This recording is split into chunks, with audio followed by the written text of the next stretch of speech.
Shalom Bapak Ibu yang dikasihi Tuhan Yesus. Apa kabar hari ini? Luar biasa. Saya boleh tangan-tangan yang terangkat dong yang diberkati Tuhan pada satu minggu ini. Kita akan segera mulai ibadah kita pada pagi hari ini. Mari saudara, saya undang bangkit berdiri. Kami mengucap syukur Bapa, satu minggu Engkau telah berkati kami, satu minggu telah Kau sertai kami. Saatnya pada pagi ini Bapa, kami mau masuk ke dalam hadirat-Mu. Kami mau sapa dengan puji-pujian kami, karena kami percaya ada sesuatu yang istimewa yang Kau siapkan bagi kami. Terima kasih Bapa, terima kasih. Seberapa kami yang ada, kami siap menyembah. Haleluya, haleluya. Dalam nama Yesus. Amin. Ini kerinduan kami Tuhan.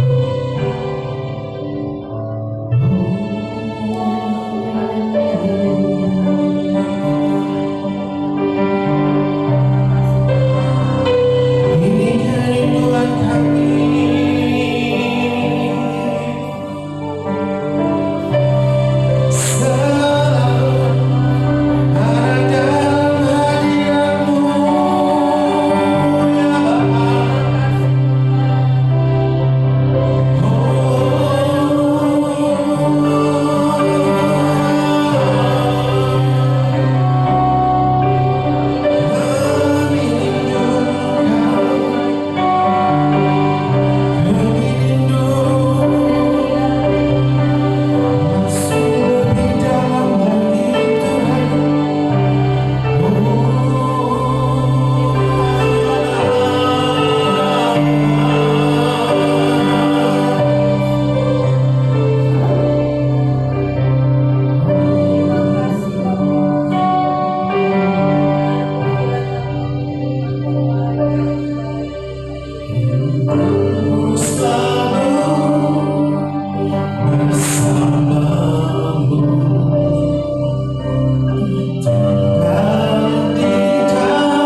bersama-sama. Ada amin? Kalau amin, saya boleh dengar yang ikhlas ya buat Tuhan Yesus. Yang ikhlas dong tepuk tangan buat Tuhan Yesus dong. Halo, amin, tepuk tangan sama-sama yuk.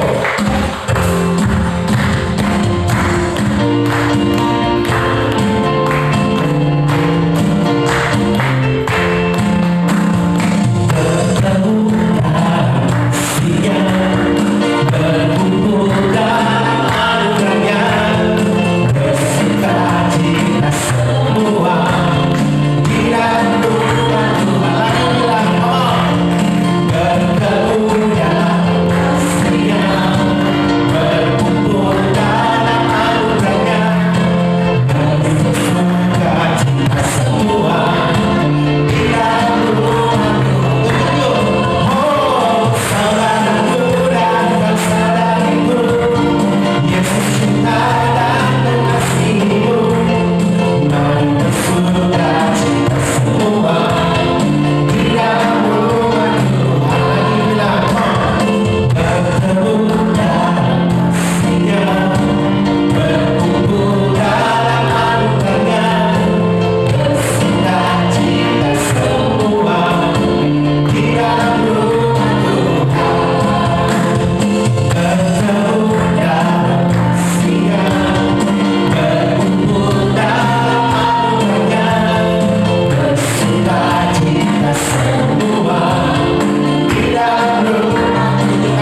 Kayaknya perlu di recycle ya lagu sekolah minggu dari sini ya, biar semuanya masih kembali jadi anak-anak. Karena Tuhan bilang yang seperti anak-anak lah yang bisa masuk ke kerajaan surga. Ada amin ya. Haleluya. Dan kita percaya waktu Tuhan adalah waktu yang paling tepat.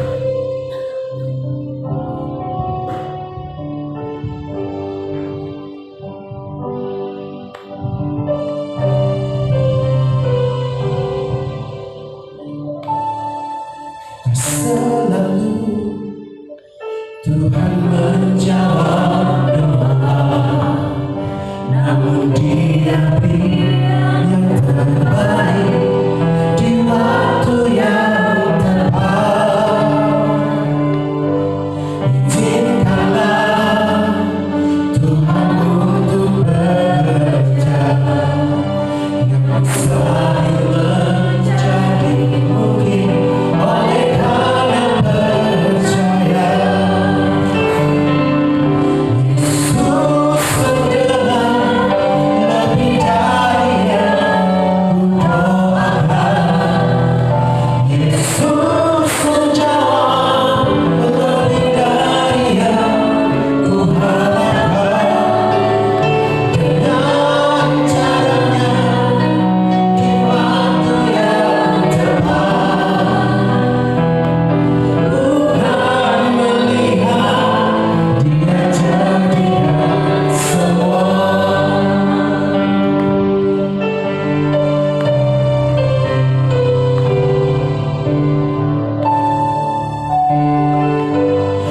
Selalu Tuhan menjawab doa, namun Dia beri yang terbaik di waktu yang tepat. Izinkanlah Tuhan untuk bekerja yang mustahil menjadi mungkin oleh karena percaya. Yesus mendengar lebih dari yang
pagi ini Engkau masih memberikan kesempatan untuk hidup,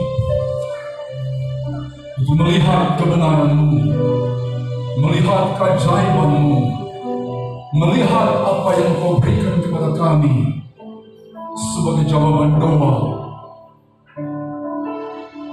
yang kami berikan kepada-Mu. Celikkan mata kami ya Bapa untuk memahami kehendak-Mu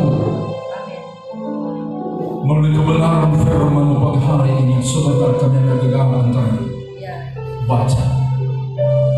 Turunkan urapan atas kami semua, jamah setiap hati kami untuk mengerti perkara-perkara apa yang berkenan kepada-Mu.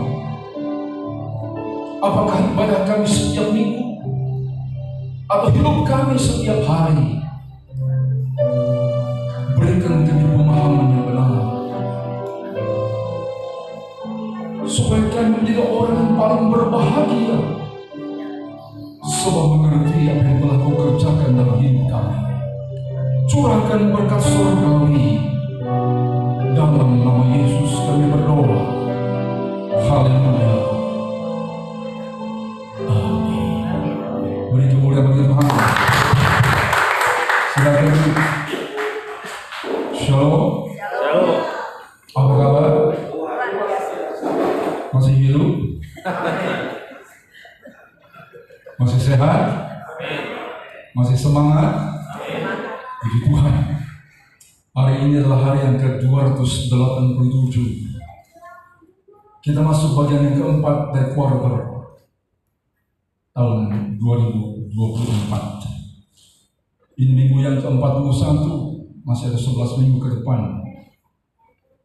Saya ingin bertanya, sudah sampai di mana perjalanan hidup kita sepanjang tahun 2024 ini?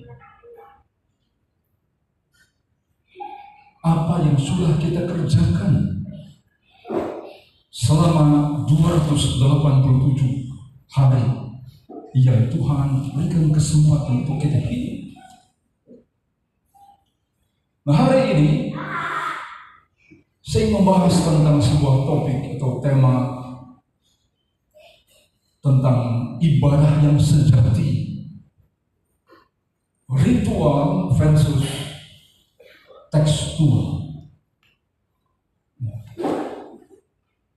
Ritual vs itu di bahasa Latin, versus berhadapan-hadapan, berbandingan atau melawan. Ritual berbanding tekstual. Mungkin selama ini kita berpikir ibadah itu hanya hari Minggu saja. Itu pun seringkali kita bolos. Kalau ini hari Minggu adalah minggu ke-41, siapa yang sudah hadir 41 kali di sini? Oh, ada juga di depan, di belakang sana. Seringkali kita juga belantong. Seringkali juga keteteran, bisa ibadah setiap minggu. Seorang kepala sidang berdiri waktu selesai ibadah, menyalami jemaatnya. Seorang pemuda bersalaman, bersih pembala bilang, John, kau udah lama kamu ke kesini? Katanya. Oh, masa saya ke Laskar Kristus. Laskar Kristus dari mana? Kamu udah ada beberapa hari ini ya? Saya kan Laskar Kristus bagian Intel. Intel masih bersembunyi ya. Masih kamuflase, nggak perlu banyak orang tahu. Tuhan nggak perlu Intel. Tuhan punya malaikat yang kelihatan, jutaan tak terhitung. Jadi kan ikut Laskar Kristus bagian Intel. Nah, mungkin yang pertama ibadah ritual kita bisa lihat dalam Mazmur 100 ayat 1-3 tentang datanglah di hadapan Tuhan, beribadahlah dengan sorak-sorai penuh sukacita, itu intinya. Karena kita adalah umat ciptaan dan domba gembalaan. Maka tiap minggu kita datang bersujud di hadapan Tuhan. Karena ritual, maka ketika kita bernyanyi, kita berdoa, dengan khotbah atau doa syafaat, sudah selesai. Dalam kamus bahasa Indonesia, ibadah itu dikatakan perbuatan atau pernyataan bakti terhadap Allah atau Tuhan yang didasari oleh peraturan keagamaan. Maka ada liturgi, ya, nyanyi, doa, dengan firman, yang kayak khotbah, undangan, altar, doa syafaat. Nah, itu liturgi, peraturan keagamaan. Kan hanya ritual, kan hanya liturgi, maka orang seringkali pilih-pilih gereja mana enak, yang gedungnya enak, yang kursinya nggak keras empuk, yang AC-nya dingin, yang ada snacknya kalau sebelum ibadah, ada kopinya setelah ibadah, yang musiknya profesional, worship leadernya suaranya bagus, ya, semuanya diatur rundown. Nah, kesenalah orang berbondong-bondong, maka terjadilah bukan pertumbuhan gereja, tapi perputaran gereja. Kenapa banyak orang suka bergabung dengan gereja GJS? Gereja jalan-jalan saja. Makanya gereja 1 jam saja, tapi juga gereja yang jalan-jalan saja. Mencari mana enak. Padahal ritual itu bukan seperti itu. Kita sujud bersyukur kepada Tuhan, bukan menyenangkan hati kita, menyenangkan hati Tuhan. Apa yang disebut dengan bakti? Perbuatan sebagai tanda setia dan tunduk karena kasih dan hormat. Kalau kita berbakti kepada Tuhan, beribadah kepada Tuhan sebagai tanda tunduk, setia, kasih dan hormat, kenapa cuma mingguan? Karena mingguan, maka terjadi perbedaan hidup hari Minggu dan hari weekdays. Hari Minggu suci, kudus kelihatannya, pakaiannya diatur, menghadap Tuhan seperti apa. Dulu mama zaman Pentekosta lama mesti putih-putih, celana hitam, rambutnya nggak boleh dikerel, nggak boleh digulung-gulung, nggak boleh disanggul, hanya panjang saja sampai di pantat. Kenapa? Inilah yang benar, penampilan lahiriah. Maka terjadilah perbedaan, hidup hari Minggu seperti apa, hari biasa seperti apa. Nah, apa itu kasih dan hormat kepada Tuhan kalau ada perbedaan?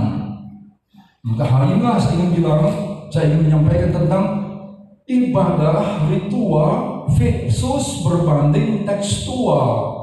Tekstual itu sesuai dengan apa yang tertulis dalam Alkitab yang diajarkan sebenarnya.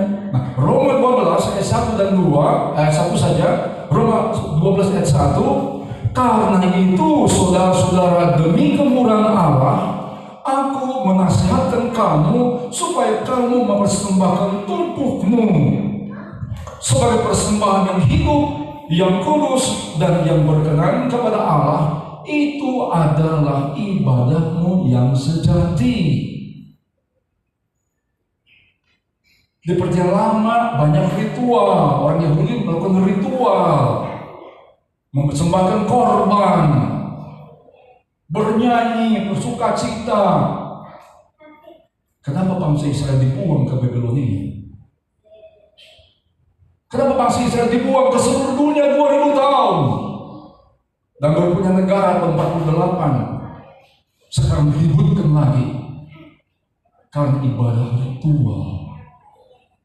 Persembahkan tubuhmu. Tubuh ini dalam bahasa Yunani-nya soma. Ini yang kelihatan darah daging, soma. Yang kita bawa ke kantor, kita bawa ke pasar, ke supermarket, ke department store, ke mall, ke bioskop, itu persembahkan tubuhmu, hidupmu sehari-hari yang kelihatan soma, mau gembrong, mau caking, mau ramping, itu yang mesti persembahkan setiap hari sebagai ibadah yang sejati. Jadi tidak ada perbedaan hari Minggu, Senin, Selasa, Rabu, Kamis, Jumat, Sabtu. Ibadah dalam tulisan Rasul Paulus bukan kebaktian mingguan sebenarnya. Ibadah latreia itu artinya pelayanan publik administrasi. di kantor-kantor publik pemerintahan disebut latreia. Rasul Paulus memakai ini. Tubuhmu harus melayani Tuhan sebagai tanda kasih dan hormat kita setiap hari. Sejati itu logikos, dari kata logik. Ibadah yang logik, ibadah yang cengli, ibadah yang masuk akal, bukan hanya mingguan, tetapi hidup kita dipersembahkan setiap hari. Di mana saja hidup harus memuliakan Tuhan. Kenapa Paulus mengatakan tubuhmu? Nah, ini cenglinya, ini logikanya. Yang pertama, the reason akal. Kenapa Paulus bilang tubuhmu? Nah, dalam ayat 1 tadi ditulis karena itu. Karena apa? Karena apa? Ya itunya apa? Itu kata penunjuk. Kita baca ayat pasal 12. Karena itu menunjuk pada Roma pasal 1, 2, 3, 4, 5 sampai 11. Karena itu. Nah, apa ditulis dalam Roma 1 sampai 11? Ada dua bagian. Roma 1 sampai 8 tentang keselamatan. Pasal 1 manusia berdosa.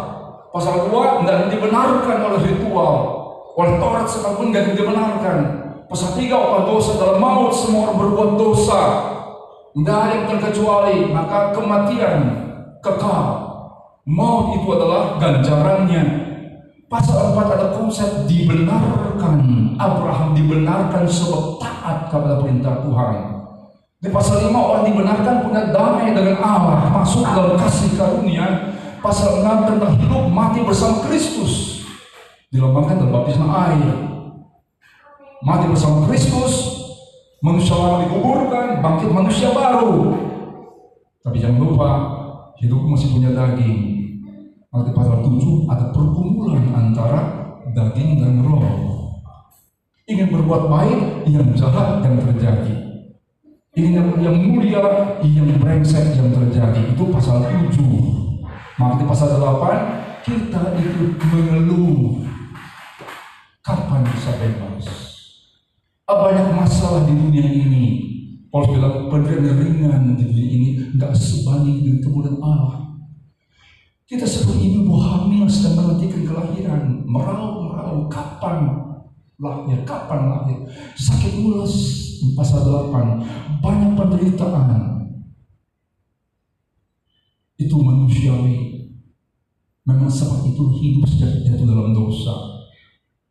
Enggak damai terus, enggak lempeng terus, enggak mulus terus. Ada penderitaan, tapi tidak ini. Penderitaan yang sekarang tidak sebanding dengan kemuliaan nanti. Nah, di pasal 9, 10, 11 kegagalan orang Yahudi karena melakukan ibadah ritual. Tidak mengerti maksud Tuhan apa. Mereka beribadah mungkin tiap hari Sabtu waktu itu. Yang masih punya lama, Sabat hari 7. Ritual penyembahan, korban ditambahkan terus. Tuhan bilang, tambahkan korbanmu, aku sudah muak. Doa diinstitusikan, jam 9 mesti berdoa, jam 12 mesti berdoa, jam 3 mesti berdoa. Ada orang munafik, sebelum jam 9 dia keluar, pas jam 9 terperangkap waktu harus berdoa, maka di pinggir jalan dia berdoa. Di pasar dia berdoa, di pasal 6 Tuhan bilang, kamu ini orang munafik, berdoa di mana-mana. Maksudnya di dalam kamar saja antara dirimu dan Tuhan. Israel gagal paham tentang ini. Hanya korban ritual yang dilakukan, tapi hidupnya penyembahan berhala, perguntingan terjadi. Hidup tidak mengerti apa yang Tuhan inginkan. Maka dibuanglah mereka ke Babilonia. Disekolahin. Ya, sekarang zaman disekolahin. Yang punya duit STNK disekolahin, mobil disekolahin, istilahnya. Nah, Israel disekolahin ke Babilonia. Balik, belum bertobat juga. Masuk perjanjian baru, menolak anak Allah, maka dibuanglah ke seluruh dunia. Karena itu, berkat Abraham turun kepada orang non-Yahudi, termasuk kita semua. Musuh kita gak punya hak apa-apa. Ya. Karena Tuhan bilang dalam Matius pasal 15-24, aku diutus hanya kepada domba yang hilang dari umat Israel. Yesus datang buat bangsa Yahudi sebenarnya, tapi mereka menolak. Maka di akhir hidupnya setelah bangkit dari kematian, Matius 19, pergilah ke seluruh dunia. Berabraham keselamatan sampai kepada kita, kata Paulus dalam surat Roma. Karena itu, persembahkan tubuhmu soma daging darah tiap hari, untuk itu memuliakan Tuhan. Israel jasmani sudah selesai. Jangan pusing lagi yang sekarang di Timur Tengah. Sudah selesai. Ada sebagian yang memang bertobat, masuk ke dalam bagian gereja Tuhan yang universal, yang diselamatkan. Tetapi yang kita lihat di Timur Tengah sekarang adalah Israel jasmani yang masih terus berperang. Israel butuhkan itu sekarang itu. Pasal 2 ayat 9, kamulah bangsa yang terpilih, kata Petrus kepada jemaat. Bukan Israel yang di Timur Tengah lagi, kamulah gereja Tuhan di seluruh dunia yang tak kelihatan. Bangsa terpilih, umat pilihan Allah, imamat rajani, bangsa yang kudus, kepunyaan Allah.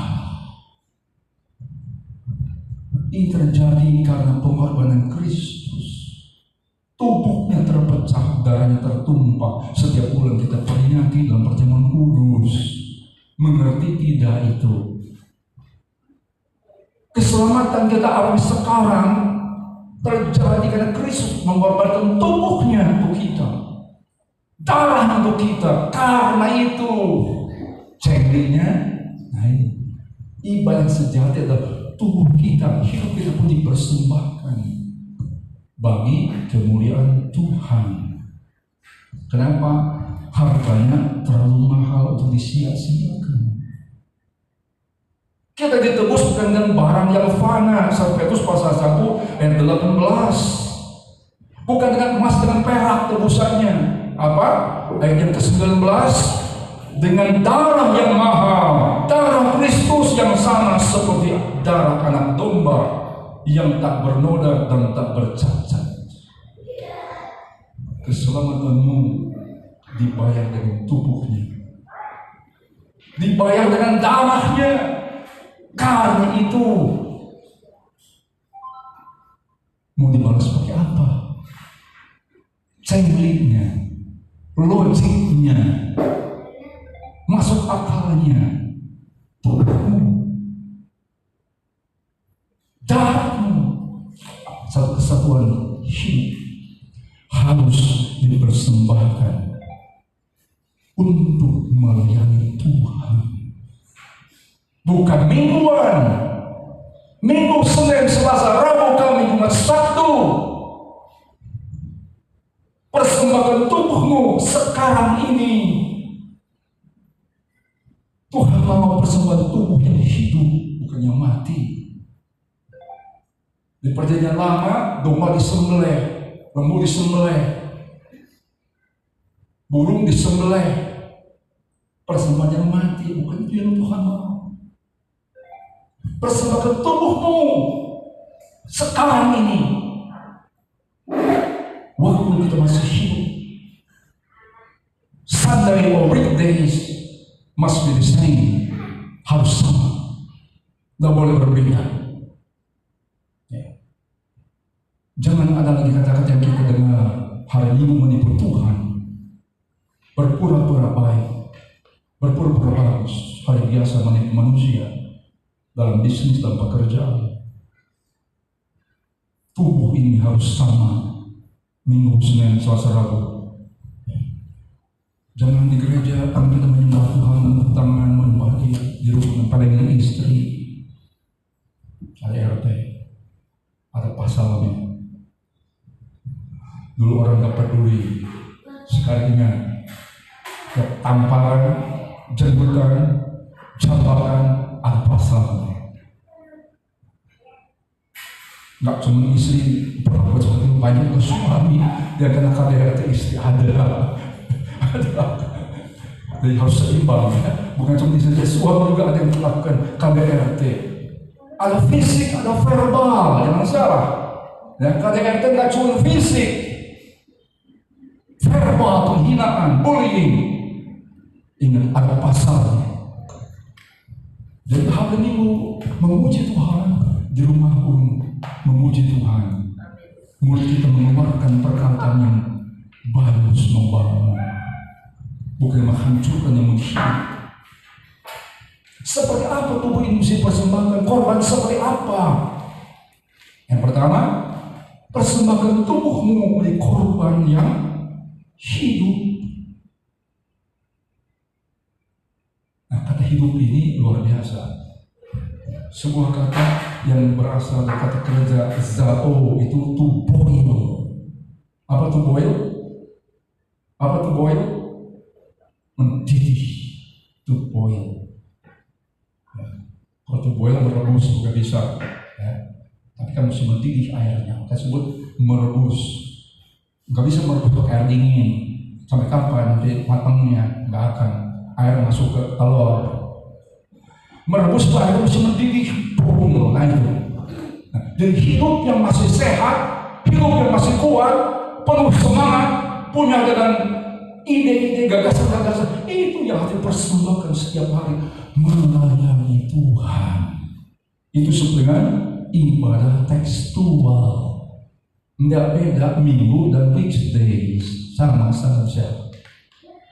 Hidup ini yang penuh gairah dipersembahkan kepada Tuhan, hidup yang premium, bukan asal-asalan. Sarjana, capailah yang setinggi mungkin. Bisnis, capailah bisnis yang benar. Kerja, karir yang benar. Jadi politikus, jadi direktur, jadi guru, jadi jualan atau karyawan apapun, persembahkan yang terbaik kepada Tuhan. Itu hidup. Makanya dalam Filipi 1 ayat 22 Paulus bilang, tetapi jika aku harus hidup di dunia ini, itu berarti bagiku bekerja memberi buah. Itulah ibadah sejati. Kembali kata hidup, bukan hidup biologis.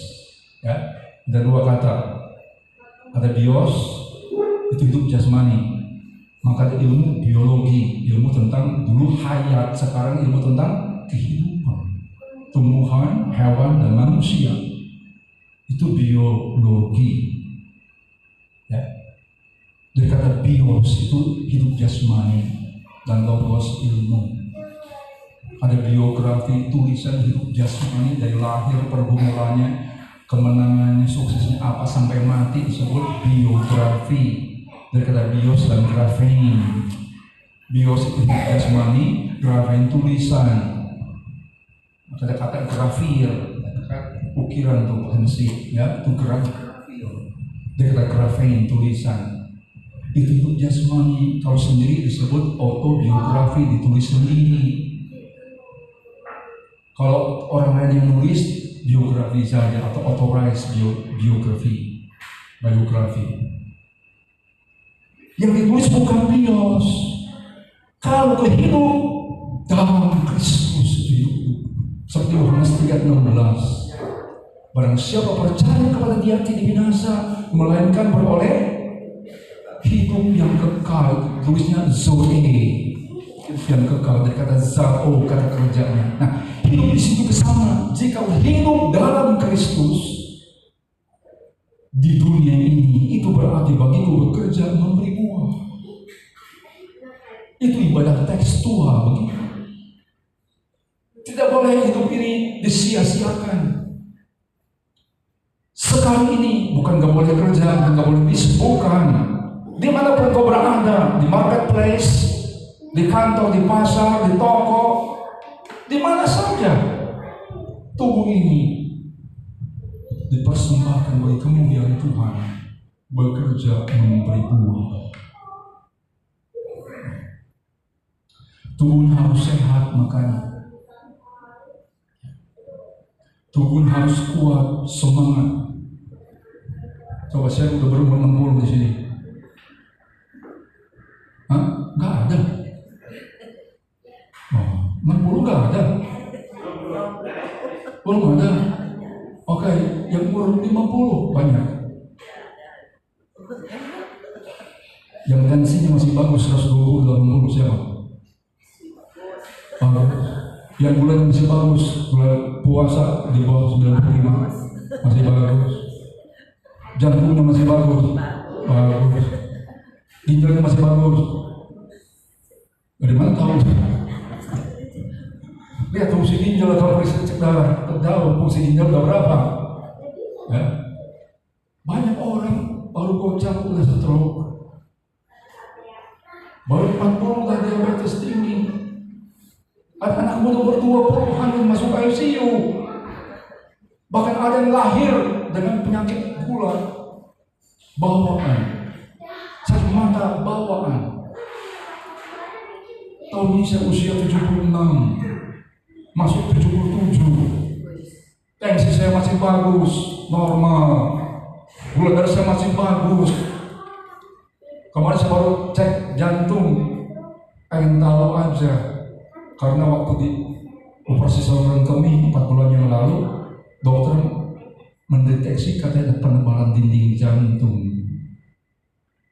Kemarin saya ketemu dengan dokter biasa, itu dokter BPJS. Saya dokter biasa, saya bayar. Pak, nih hasilnya ada penebalan jantung gimana? Ya, oh bukan ini, aman, bukan penebalan jantung katanya. Baru udah 2 ke atas itu penebalan, ini baru 1,6, normal 1,2, bukan penebalan katanya, nggak ada. Supaya yakin ya, saya intip lah pakai alat katanya, US kemarin, US normal, nggak ada penebalan. Usia 76 saya, saturasi masih 100, oksigen, dan saya kontrol tiap hari pakai smartwatch, jadi saya tahu kalau saya bermasalah atau tidak. Tubuh yang sehat inilah penuh gairah, penuh semangat, hidup, korban yang hidup yang Tuhan mau. Jangan tunggu piansui, jangan tunggu di ICU, jangan tunggu bolak-balik dokter, jangan tunggu tua. Ya, kalau yang udah tua ya kalau memang nggak apa-apa, persembahkan kepada Tuhan. Kita ini masih muda-muda. Ibadah tekstual mempersembahkan tubuh yang hidup sebagai korban. Ya. Yang kedua, korban yang kudus. Kata kudus bukan tanpa dosa. Enggak ada orang tanpa dosa di dunia ini, siapapun dia. Kenapa? Masih darah dan daging. Aku bermula bahwa pasal kudus. Pengen yang bagus, pengen ngambek, pengen lembut, ngambek, ya. Naik aja suaranya, kasar aja. Nah, ini masih ada. Tapi jangan terus begitu, harus berubah, ya. Harus ada keinginan berubah. Kudus itu artinya dari kata hagios, dari kata agios sebenarnya, karena ada koma jadi hagios. Dari kata agios, ada yang menerjemahkan agios itu dari 2 kata a dan g. A itu negatif, amoral, asusila. Yang dekat dari bahasa Yunani, A negatif, tidak. Ya. Dan G itu geo itu bumi. Jadi kata kudus itu hiduplah jauhi sejauh mungkin keinginan-keinginan duniawi. Itu A geo, A tidak, G itu dunia, bumi. Jauh sejauh mungkin hidupmu itu dari keinginan-keinginan daging yang sering memperangkap kita hidup tidak nyaman. Jangan terkooptasi. Jangan terobsesi. Makanya kenapa korban bakaran harus tanpa celah, dombanya dipilih, tanpa cacat, tanpa celah. Kenapa hanya Kristus yang bisa menebus dosa? 2 Korintus pasal 5, 2 Korintus 5 ayat 21, Dia yang tidak mengenal dosa telah dibuat menjadi dosa karena kita, supaya dalam Dia kita dibenarkan oleh Allah. Hanya Kristus yang bisa menebus dosa karena hidup tanpa cacat, tanpa celah, domba Allah. Nah, kita harus berusaha menjauhkan diri sejauh mungkin korban yang kudus, hidup yang menjauhkan diri dari hal-hal yang membuat kita terikat oleh hawa nafsu duniawi. Seorang konglomerat mencari driver pribadi, sopir pribadi, dia tes. Kalau kamu bawa mobil pinggir dari jurang, berapa jauh jarak dari jurang?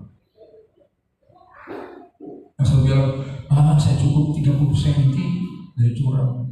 Yang kedua, cukup hanya 15 cm. Yang ketiga, bilang, saya akan bawa mobil sejauh mungkin dari pinggir jurang. Nah, yang diterima ya.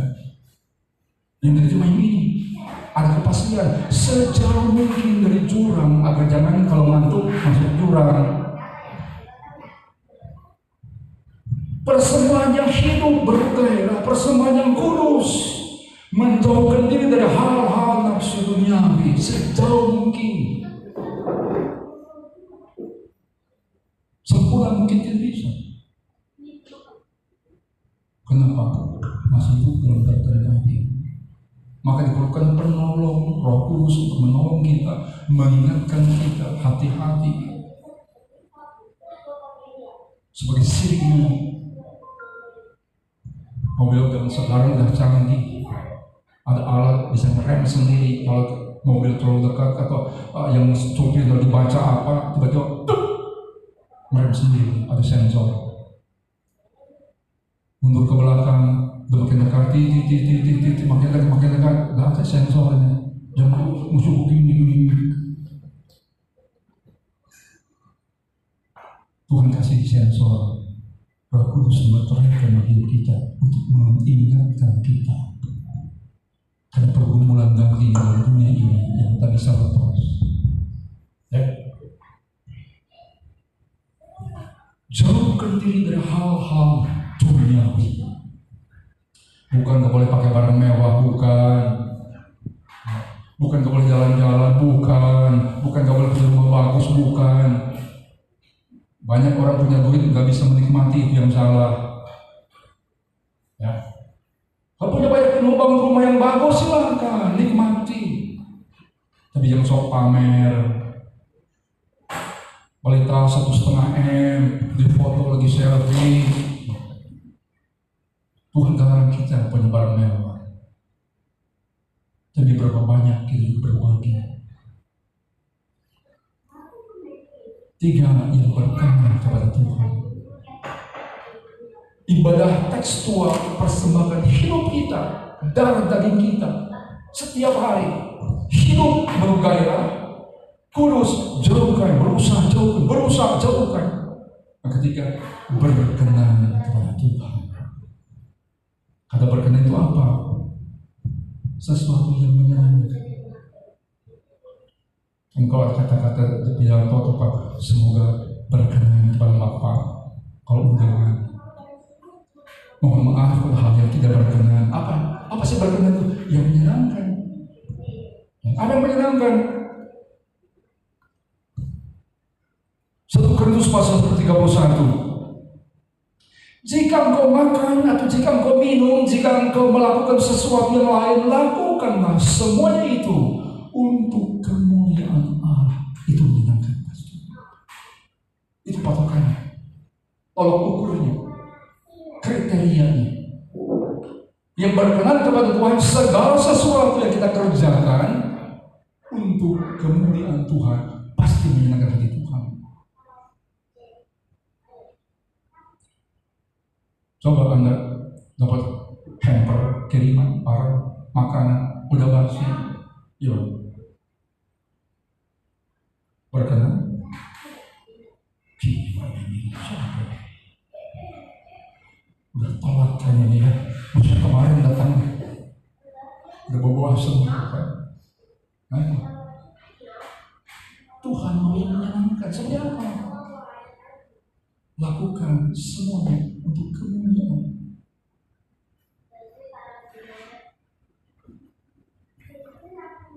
Saya sering keliling kota. Dulu persembahannya tuh pakai uang amplop. Sekarang udah digital. Pak, nomor rekeningnya udah masuk ke rekening. Nah, ada gereja-gereja begitu menghormati pendeta. Kalau dibuka itu duit itu banyak. Masih kecium baunya itu. Masih kenceng terus. Kayaknya baru ambil dari bank atau dari ATM dengan satu baru seringkali ya. Kalau ini pasti dari bank ya. Berpersembahan pendeta itu saking hormatnya. Tiap khotbah selalu sampai itu. Langsung baru sekali. Ya, masih ada uang di kertas untuk percepatan. Kan luar biasa. Bukan berarti nggak boleh uang biasa kasih sayang, enggak, bukan itu. Ini contoh ya, tentang apa yang menyenangkan. Ya. Semua yang kita lakukan harus untuk kemuliaan Tuhan. Bagaimana? Bukan mata di pagi hari sama tanya Anda pegang apa? Bukan mata pagi hari melek pegang apa? Pegang HP. Dua suami ditanya sama seorang dari survei, Pak, bangun tidur pegang apa? Yang satu bilang pegang HP. Mereka ketinggalan dompet, mereka ketinggalan HP, begitu.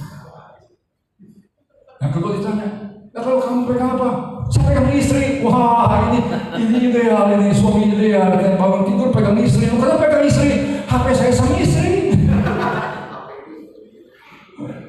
HP. Siapa buka mata bilang Bapa kami di surga. Lakukan itu. Ya. Makanya Tuhan mengajak kita pelajaran doa, bukan pelajaran doa sebenarnya. Saya suka bilang doa Bapa kami Matius 6 ayat 9-13 bukan pelajaran doa. Ini pelajaran prinsip hidup buat orang percaya yang telah diselamatkan. Kenapa? Kalimat pertama dari doa itu adalah Bapa kami yang di sorga. Ini prinsip hidup. Nomor satu adalah Tuhan. Bukan mata yang ingat jangan hutang. Bukan orderan. Bukan pekerjaan. Melek mata. Sejak kau masih berpaling, melek mata. Bapa kami di surga. Menyenangkan hati. Kenapa? Tuhan di nomor satu kami. Sejak melek mata sampai tutup mata lagi nanti.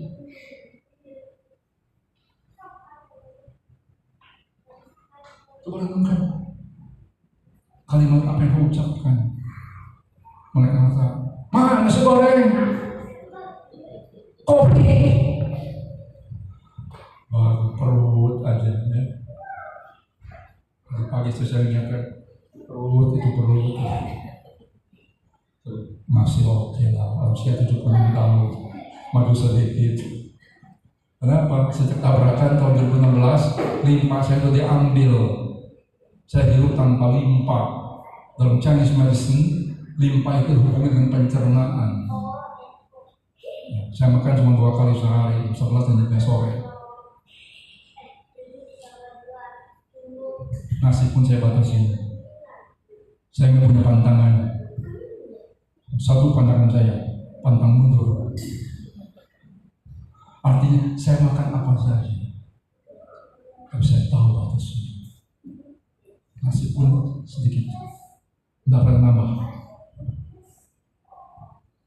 Nambah itu mungkin tidak sebulan sekali. Yang nambah pun paling 2-3 sendok. Bukan sendok tembok, sendok biasa. Angkat dokter kemarin. Saya sudah tunjukkan dokter. Saya khotbah 2 kali berturut-turut, bahkan bisa 3 kali. Wah, 70 kan, sehat semua. Ya, anugerah Tuhan. Ini persembahan buka mata Bapa dalam surga. Nomor 1 kan Tuhan. In God we trust, kata dolar itu. Pacar dolar, punya dolar enggak? Yang belum punya beli, selebarannya yang 1. Di lembaran dolar tercetak in God we trust. Orang sekarang apa? In gold we trust. In gold we trust. God dan gold bedanya apa? Hah? 1 huruf apa? L. Tuhan bilang L itu lebay loh. Bangsa Israel dulu pun begitu. Musa naik ke gunung Sinai itu lama amat ini. Asalnya Yehova, Elohim yang dipuja, God. Lama-lama kok nggak turun-turun, jangan dia mati. Ayo kumpulin masuk rumah. Jadilah patung anak sapi. God jadi gold. Dunia modern ingatkan dicetak di dolar. In God, not in gold we trust. Nah kembali saat ini kepada Bapa kami surga. Kalau Tuhan senang hatinya hari ini, melimpahkan berkat kepadamu.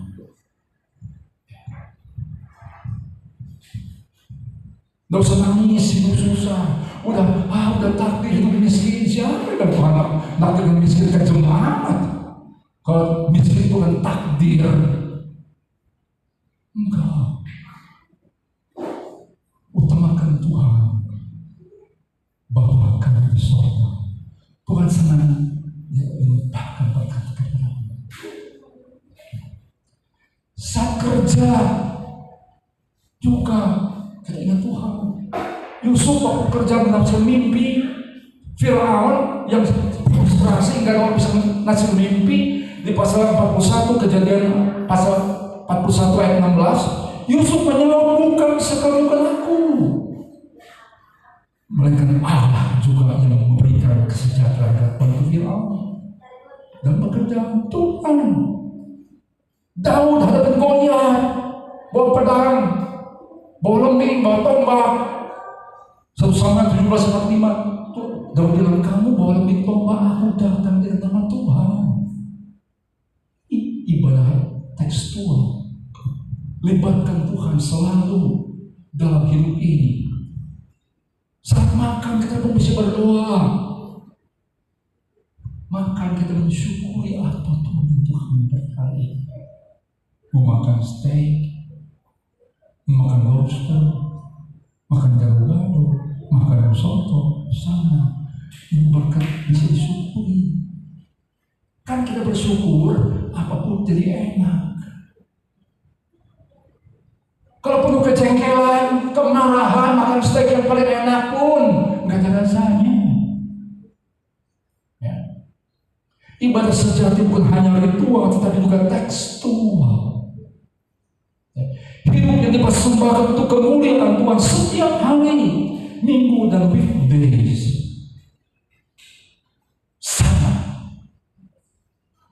Tekstual, ritual, Ibrani 10:25, janganlah kamu menjauhkan diri dari pertemuan-pertemuan ibadah kita seperti dibiasakan oleh beberapa orang. Marilah kita saling menasihati, semakin giat melakukannya menjelang hari Tuhan yang mendekat. Itu ritual. Jangan menjauhkan diri, usahakan. Punya tempat, punya rumah di sini, usahakan. Ada berhalangan, Jakarta punya 7 kebaktian ibadah, cari itu di mall. Saya pernah khotbah 5 kali berturut-turut di mall. Tiap 2 jam ada khotbah, tiap 2 jam ada ibadah ritual. Sekali-sekali kalau nggak sempat ke sini, kita lihat di luar. Tapi jangan terus di sana, ini mesti kesini lagi. Di sana cuma lihat aja wawasan luas seperti apa itu ibadah. Ya. Nah kita punya keluarga di sini, komunitas di sini. Ya. Ibadah tekstual adalah pola hidup setiap hari. Ada kata-kata bijak yang saya lihat. Never measure your life by possessions. Jangan pernah mengukur hidup itu dari harta kekayaan, possession, harta milik. Mobilnya apa, 8 miliar, 10 miliar, tasnya 2 miliar, rumahnya 30 miliar, 100 miliar, itu crazy rich. Aktor-aktor, artis-artis yang kenamaan, bukan gak boleh kaya. Ya. Never measure your life by possession. Hidup ukurannya bukan itu. But measure it by the smile you created, the heart you touched, and the love you shared. Itu ukurannya. Berbaik senyum yang kau perlihatkan. Sekalipun ada sakit gigi, bersenyumlah. Ya, begitu masuk sapa, hai, senyumlah. Orang tersenyum itu menyenangkan orang lain. Masuk, apa itu? Ada gempa bumi nanti. Ya, ada badai. Oh ya, begini itu sih, senyum. Measure it by the smile you created. Perlihatkan the heart you touch. Berbanyak hati yang sudah kau jamah, terinspirasi, terberkati melihat perjalanan hidupmu. Love you shared. Pernahkah engkau berpikir saat mau tidur bangun pagi, gua hidup buat apa ya? Udah usia 40 tahun, 50 tahun, 60 tahun, 70 tahun, 76 tahun, sit on bed di atas tempat itu saya mikir, Tuhan, untuk apa ini? Saya sampai usia masuk 76 udah lewat. Sekarang saya di perjalanan 77. Ada bayi mati, ada remaja ngambang di Bekasi, ada pemuda tawuran di jalan raya berdarah-darah mati, ada orang tua sakit parah masih muda. Coba tanya, untuk apa Tuhan aku hidup ini? Saya merenung hidup ini, persembahan yang hidup itu harus dari dalam mulainya. Persembahan yang kudus harus dari dalam mulainya. Persembahan yang berkenan harus dari dalam mulainya. Maka minta Tuhan jamah hatimu agar kau bisa mempersembahkan ibadah yang sejati. Ada 2 cerita yang diceritakan oleh Pratap itu orang kaya di India, salah satu kelas dunia. Satu lagi orang Femi Otendola dari Afrika, orang kaya dia. Dia bercerita begini, 4 stage, 4 langkah menuju kedewasaan, kebahagiaan. Pertama, aku kumpulin uang banyak, aku gak bahagia. Kedua, kumpulin barang berharga, aku juga gak bahagia. Ketiga, dapat proyek-proyek besar, aku punya kapal besar, soal minyak 90% di Afrika. Kalau Tata India itu pengusaha besar. Aku juga gak bahagia. Terus, saat apa aku bisa bahagia dalam hidup ini? Kayak nanya. Saat seorang temanku bilang, telepon aku, bisakah engkau menyalurkan 200 kursi roda untuk anak-anak yang cacat? Dan kau harus hadir saat memberikan itu hadir. Aku undang hadir dalam sebuah pertemuan anak-anak cacat datang. Waktu tiap kursi roda diberikan, aku melihat wajah mereka begitu happy, begitu bahagia. Itulah saat aku bahagia karena membahagiakan hidup orang lain. Coba tanya, hidupmu apa? Hidup untuk apa? Mari kita belajar menyenangkan hati Tuhan. Renungkan firman Tuhan. Ibadah, ritual spiritual jangan cuma lingkungan saja di sini. Dan imbangi dengan ibadah tekstual setiap hari. Persembahkan tubuhmu korban yang hidup bergairah, penuh semangat dan kuat, sehat. Yang hidup yang bergairah, penuh dengan bagi kemuliaan Tuhan, yang berkenan kepada Tuhan, yang kudus. Tentukan kepala. Nyanyikan pujian bersama saya. Tuhan, ku mau menyenangkan.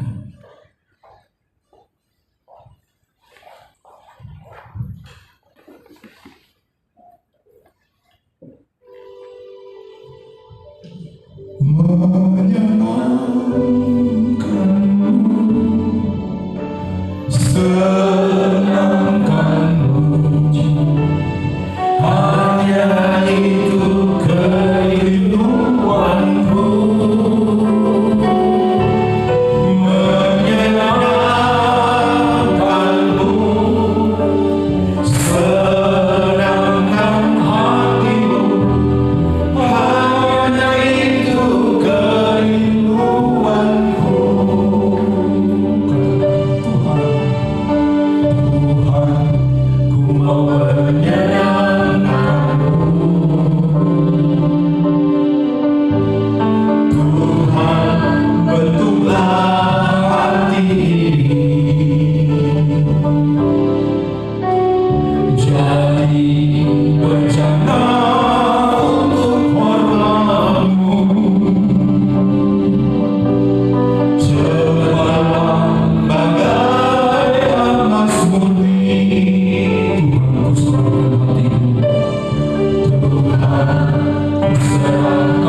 Jangan hanya ibadah ritual seperti dulu.